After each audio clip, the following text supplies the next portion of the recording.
Shalom adik-adik pra-remaja. Sebelum kita mendengar firman Tuhan, marilah kita berdoa. Damai sejahtera Allah melampaui segala akal dan pikiran manusia. Itulah yang memelihara hati dan pikiranmu di dalam Kristus Yesus Tuhan kita. Amin. Shalom, selamat hari Minggu, salam sehat bagi kita semua. Adik-adik pra-remaja, firman Tuhan yang menyapa kita pada minggu ini yang tertulis dalam Yohanes pasal yang ke-6, ayat yang pertama sampai dengan ayat yang ke-15. Mari adik-adik pra-remaja membuka Alkitabnya di rumah masing-masing dan Amang Pendeta membacakan untuk kita semua. Demikian pembacaan firman Tuhan. Yesus memberi makan 5.000 orang. Sesudah itu Yesus berangkat ke seberang danau Galilea, yaitu danau Tiberias. Orang banyak berbondong-bondong mengikuti dia karena mereka melihat mujizat-mujizat penyembuhan yang diadakannya terhadap orang-orang sakit. Dan Yesus naik ke atas gunung dan duduk di situ dengan murid-muridnya. Dan Paskah, hari raya orang Yahudi, sudah dekat. Ketika Yesus memandang sekelilingnya dan melihat bahwa orang banyak berbondong-bondong datang kepadanya, berkatalah ia kepada Filipus, "Di manakah kita akan membeli roti supaya mereka ini dapat makan?" Hal itu dikatakannya untuk mencobai dia, sebab ia sendiri tahu apa yang hendak dilakukannya. Jawab Filipus kepadanya, "Roti seharga 200 dinar tidak akan cukup untuk mereka ini, sekalipun masing-masing mendapat sepotong kecil saja." Seorang dari murid-muridnya, yaitu Andreas, saudara Simon Petrus, berkata kepadanya, "Di sini ada seorang anak yang mempunyai 5 roti jelai dan 2 ikan. Tetapi apakah artinya itu untuk orang sebanyak ini?" Kata Yesus, "Suruhlah orang-orang itu duduk. Adapun di tempat itu banyak rumput, maka duduklah orang-orang itu, kira-kira 5.000 laki-laki banyaknya." Lalu Yesus mengambil roti itu, mengucap syukur dan membagi-bagikannya kepada mereka yang duduk di situ. Demikian juga dibuatnya dengan ikan-ikan itu, sebanyak yang mereka kehendaki. Dan setelah mereka kenyang, ia berkata kepada murid-muridnya, "Kumpulkanlah potongan-potongan yang lebih, supaya tidak ada yang terbuang." Maka mereka pun mengumpulkannya dan mengisi 12 bakul penuh dengan potongan-potongan dari kelima roti jelai yang lebih setelah orang makan. Ketika orang-orang itu melihat mujizat yang telah diadakannya, mereka berkata, "Dia ini adalah benar-benar nabi yang akan datang ke dalam dunia." Karena Yesus tahu bahwa mereka hendak datang dan hendak membawa dia dengan paksa untuk menjadikan dia raja. Ia menyingkir pula ke gunung seorang diri saja. Demikian adik-adik pra-remaja pembacaan firman Tuhan. Adik-adik pra-remaja yang dikasihi dalam Tuhan Yesus Kristus, firman Tuhan ini menceritakan tentang salah satu mujizat yang dilakukan oleh Tuhan Yesus Kristus dengan memberi makan 5.000 orang hanya dengan 5 roti dan 2 ikan. Yang pasti adik-adik pra-remaja pernah mendengarkan cerita ini, dan cerita ini ada lagunya. Lagunya adik-adik pra-remaja sudah pasti tahu. 5 roti dan 2 ikan, Tuhan Yesus yang memberkati.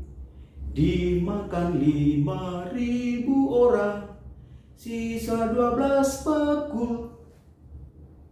Mujizat yang dilakukan oleh Tuhan Yesus ini hanya dengan 5 roti dan 2 ikan, dan yang makan pada waktu itu 5.000 orang.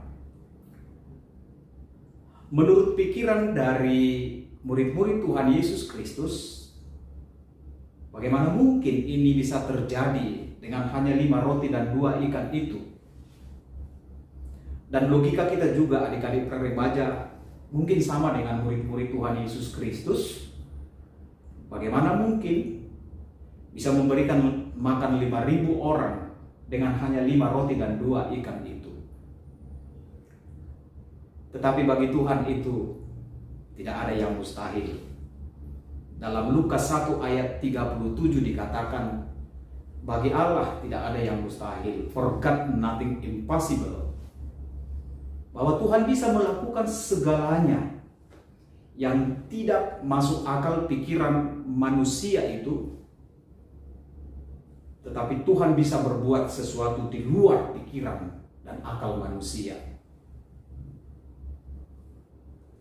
Kisah ini adik-adik praremaja diawali ketika Yesus berangkat ke seberang Danau Galilea dekat Danau Tiberias. Ketika itu orang berbondong-bondong banyak mengikut Yesus. Dan memang mereka mengikut Yesus. Ketika itu Yesus sudah mengadakan banyak mujizat-mujizat. Yesus yang menyembuhkan orang yang sakit. Yesus yang menyembuhkan orang yang buta, yang lumpuh, yang menjadi berjalan. Tuhan sudah lakukan itu. Sehingga orang yang berbondong-bondong yang mengikut Yesus itu, mereka ingin menyaksikan hal mujizat-mujizat lain yang dilakukan oleh Yesus. Ternyata adik-adik praremaja, banyak orang mengikut Yesus itu dengan motivasi yang berbeda. Dia mengikut Yesus. Kalau 5.000 orang itu yang mengikut Yesus dalam nats ini, mereka hanya untuk melihat mujizat yang dilakukan oleh Yesus. Dan ada juga orang motivasi mengikut Yesus hanya untuk menerima berkat dari Tuhan itu saja. Motivasi-motivasi seperti itu sebenarnya adalah kurang baik bagi seorang pengikut Kristus itu. Tetapi motivasi kita mengikut Yesus Kristus itu sesungguhnya harus sungguh-sungguh mengikut Yesus, bukan hanya untuk menerima mujizat yang dilakukan oleh Yesus itu, bukan hanya untuk menerima berkat-berkat Tuhan itu yang diberikannya kepada kita, tetapi lebih dari itu juga bahwa kita sebagai pengikut Kristus itu harus benar-benar hidup seperti yang diperbuat oleh Tuhan Yesus Kristus. Jika Kristus itu menderita, kita juga harus ikut menderita. Maka jangan menjadi orang Kristen atau pengikut Kristus itu hanya untuk mendatangkan atau menerima hal yang baik dari Tuhan itu saja. Tapi ketika dia menderita mengikut Kristus itu, dia menyerah untuk mengikut Yesus itu. Diceritakan ketika Yesus memandang orang banyak itu, dia melihat bahwa mereka membutuhkan makanan. Karena waktu itu sudah waktunya untuk makan. Dan tempat Yesus memberikan makan 5.000 orang ini bukan tempat ada penjual roti atau ikan. Bukan tempat yang ramai yang bisa membeli sesuatu makanan di situ. Tetapi ini adalah tempat yang sepi, yang tidak ada penjual sesuatu apapun di situ. Sehingga ketika Yesus bertanya kepada Filipus dan Andreas, apa jawaban dari Filipus kepada Yesus? Roti seharga 200 dinar tidak akan cukup untuk mereka ini, sekalipun masing-masing mendapat sepotong kecil saja. Tetapi dari mana didapat roti yang 5 itu dan 2 ikan itu? Di sini ada seorang anak yang mempunyai 5 roti jelai dan 2 ikan. Tetapi apakah artinya itu untuk sebanyak ini? Demikian kata murid Yesus itu kepadanya. Dari anak kecil itu 5 roti dan 2 ikan. Lantas Yesus memerintahkan kepada mereka, suruhlah mereka duduk di rumput itu. Dan Yesus mengambil 5 roti dan 2 ikan itu. Dan dia mengangkat dan mengucap syukur kepada Allah. 5 roti dan 2 ikan itu. Dan mereka membagi-bagikannya ke 5.000 orang itu. Dan memiliki sisa 12 bakul dari 5 roti dan 2 ikan itu. Adik-adik praremaja, firman Tuhan ini mau menegaskan kepada kita yang pertama itu bahwa Yesus selalu membutuhkan dan memperhatikan kebutuhan kita. Baik kebutuhan secara jasmani atau fisik kita ini, maupun kebutuhan rohani kita. Yesus selalu mencukupkan itu. Jika kita kekurangan makanan, Yesus mencukupkan itu. Maka jangan kita khawatir tentang makanan dan minuman. Tetapi ketika kita percaya kepada Yesus Kristus, sumber kehidupan itu, Dia akan menyediakan itu bagi kita, adik-adik praremaja. Dia memberikan itu kepada kita. Maka Yesus, firman ini ingin menekankan kepada kita bahwa Yesus selalu memperhatikan kebutuhan jasmani, apalagi kebutuhan rohani kita. Dan hal yang kedua, firman ini mau menegaskan kepada kita bahwa sebagai orang percaya, kita harus percaya atas kuasa Tuhan itu. Jangan kita mengandalkan kekuatan kita, mengandalkan pikiran kita, tetapi mari kita adik-adik praremaja mengandalkan kuasa Tuhan itu dalam hidup kita. Apakah adik-adik praremaja masih percaya mujizat itu sampai saat ini masih terjadi? Sebagai orang Kristen, kita harus percaya bahwa mujizat Tuhan itu sampai saat ini, di masa kini, bahwa mujizat itu ada.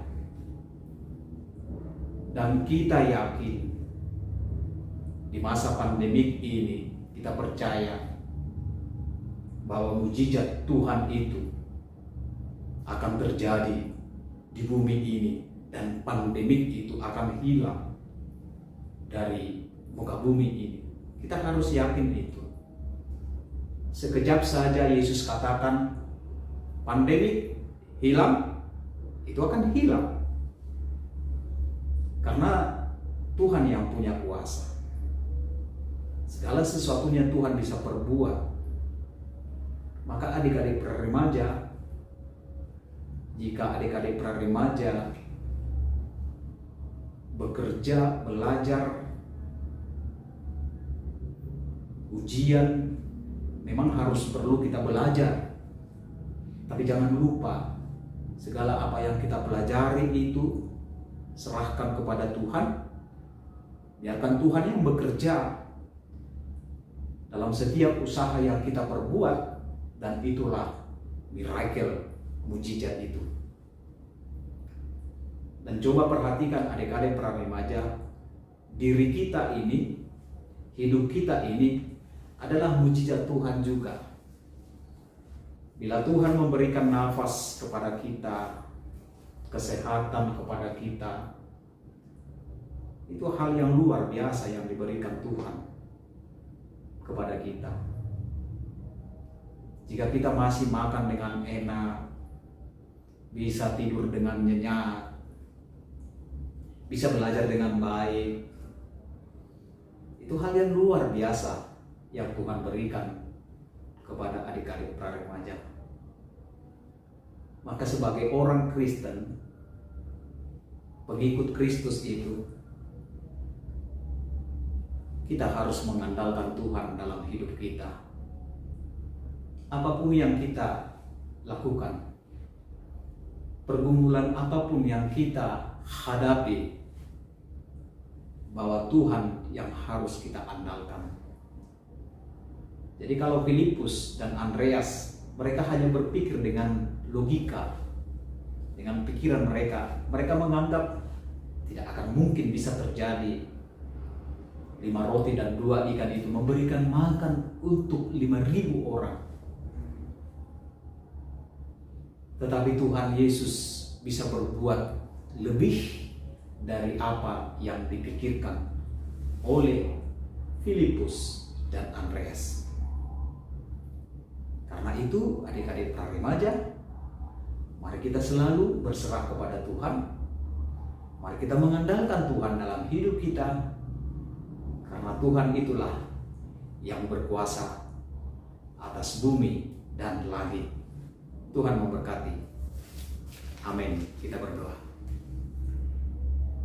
Tuhan Allah Bapa kami di surga, terima kasih Tuhan atas kasih setia dan penyertaan Tuhan yang kami rasakan setiap hari, sehingga pada hari Minggu ini kami dapat bersekutu di rumah masing-masing, mendengar firman Tuhan dan menyanyikan nyanyian pujian bagi Tuhan. Dan kami telah mendengarkan firman-Mu bahwa Tuhan mampu berbuat yang lebih di luar pikiran dan akal manusia. Tuhan melakukan mukjizat yang tidak masuk akal pikiran manusia, karena Engkaulah yang berkuasa. Engkaulah yang menciptakan segalanya itu. Ya Tuhan Allah Bapa kami, Tuhan memperhatikan segala kebutuhan kehidupan kami, baik kehidupan jasmani kami maupun kehidupan rohani kami. Kiranya Tuhan senantiasa menjadi andalkan dalam hidup kami ini. Apapun yang kami kerjakan, kami mengandalkan Tuhan, bukan mengandalkan pikiran dan kekuatan kami sendiri. Tidak dapat kami perbuat oleh hanya kekuatan kami, tetapi oleh kekuatan Tuhanlah kami dapat melakukan segalanya. Karena itu sertai kami Tuhan, sertai adik-adik praremaja yang mendengarkan firman Tuhan, dan sertai juga orang tua adik-adik kami praremaja. Terpujilah Engkau dalam Kristus Yesus. Amin. Selamat hari Minggu adik-adik praremaja. Tetap jaga kesehatan. Salam sehat bagi kita.